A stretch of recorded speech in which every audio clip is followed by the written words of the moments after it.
Whafteile tō tātou toi aulia se isi whaopopongo talafou mai Sāmoa e mai se lana tau singa lo tō sei formas heola ai usi mai el whaafonga. Wa whaalia tunga lunga le pūlenga o tangata tā whao mai mō mai lea tunu e whale tali malo o lo i lalo lana whaamaan malunga ma le lato whaala patonga e le te leo le haafianga le wa iai le temele ne le ngato tupe maua ai o wa wha i titi e matangata ya siasi mai i lea tunu talu wha le tonu o le ele tise. Sau nole presidente o le whaala patonga whale tali malo i lea tunu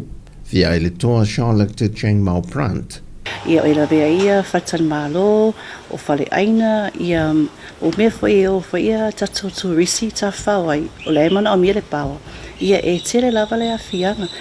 ia o whatata inga ia e tere fo whatan malo wa mai tonu matu office o sha ia lato issues le wa maka pesi tangata a book mai wale koe book mai whapea mai pe mo se avanoa al mero e mo fesiri mai pe se generator a pe whapea whaila a whapea e le se generator po le a whale a whianga o lato whalatan malo ia o tato lola o au le se engineer a tato malaman e re mawhainga o la lo pisinisi i se generator i se lau pasene o le teimi o le aso e tau whaina malo o lo ia le awhi i le generator e wai ke o overuse the generator ia pe o mea lana le popole ai fwoi ia nai whalatan malo ma pisinisi o le industry le o tangata whao mai whafo o le a toe cancel mai ia pe o toe whamanatu mai a mātou teimi mi sera wa teimi whainga wa foi wa bakula declaration foi wa tato state of emergency teimi mi sera ia na tere lava tata me cancel pe o popo le ngana le mato asosi ia te iwa a watu le SOE as a reason po se mafuanga o le ato i meri mai pe longo mai ia business ia tangata sa mai fafo o le a leo mai tangata. Wa wawa ai te toa fo i le asosi i le a fianga po le maftianga wa iei nei pisinisi la aiti. Ia o le fo i ngai o le asosi i avenues ese fo o tangi atu fo i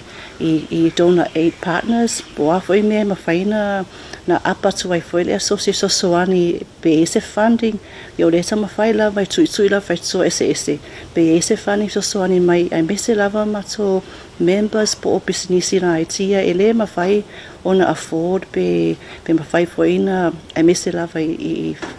financial institution e sosoani mai a wale lango fo i le crisis loa ia i temi nei. Wala tātu le se lau tōru se fulu whaltali malo o resta la mai i lalo le pūlenga o tangata tā whau mai mō mai Sāmoa ai onu se fulu maltasi sui awai o le asosi o whaltali malo i le atino. O ni mafua anga tāla whea ngai na whae loa e le ofisa sidi o le pūlenga o malaiwa a lele le atino tū manvao e vile whalefatu na afuai o na whaia se ngā yuinga le wato e tāo fie le teimile nei e te tau wai o na langa masa e lia ta wale uma e uru whale i te tonu o malaiwa lele o na o tūlanga saong le mubei o na whae lo mai ni whaala lave na tūla i mai i nai vai aso watua nai. Tolu i veves tūla i mai le kāpaka. O nā vevesi wa whea vea iai hanga ese ma whanga fo i se i tūlo o penga malus. A whape tolu vai aso o tupu. E le nofo e pūlenga o mlai whalele.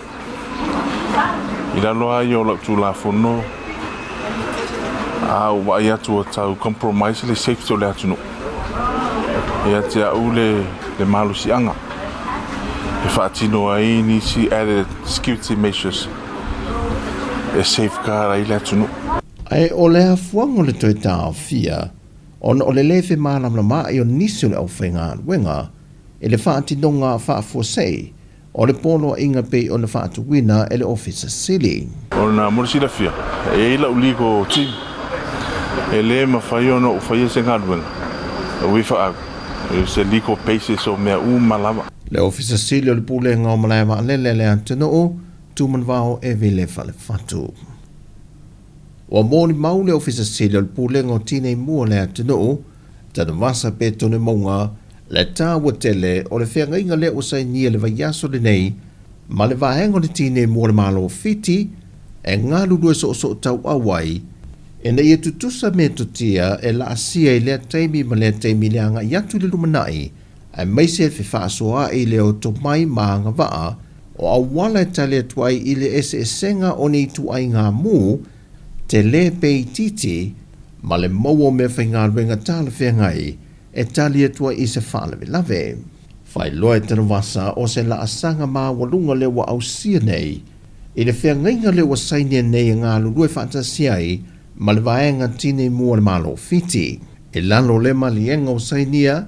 e au fia e le whaia le wa o onga I meto tia fau, e whape nā foi le mate tuwina o swingo me whai ngā ruenga fau, ma wala wha teknolosi, le wa nga I atuai au o nangati nei mu I atunu ese o le langi. O le asia singa matanga ruenga e wha I le wha I unga le vaiaso, e au fia le soifua maloloina, matanga ruenga le sia o manga puna o wha le natura, matanga ruenga o leo ma le matanga ruenga o businessi, e masani o no tu whaatasi ai I a fionga I ministau I matanga ruenga ma la tu wha ululunga, e whaatino asia singa wha le soifua maloloina, mo le mautinoanga o loo saunga le mūvaenga o molo o ngā sasiai tau mawha, o loo wha o ngā hina le atunu lau tele. O le asia singa le whai unga le vaiaso na ngai I le maketi funga lei, o na oni wha aseana tu I nātua niso le atunu I le vaenga le soifua maloloina, wha pitoa I le tu o loo ngā sasiai tau mawha. Whai loe wālasi I se pepo wha amtaranga mai le ofiso le malo, e tau lai asia singa nei, e le tūlanga mautu ma le iaio me whai ngā ruenga mo mia le ngā sasino tau mawha, o le tu ai ngā au o nanga o loo tu I nā tuai tau mawha I le atanu, mauti no o loo le leifale le tā ua, ai maise ia mauti noa, le le to iai leo tai whauta aloa manisi o meola, e to tonu o le tau langa. O tala fau ia mai Sāmoa manui tele ni aso si o tātou tunu, whasoi fuia.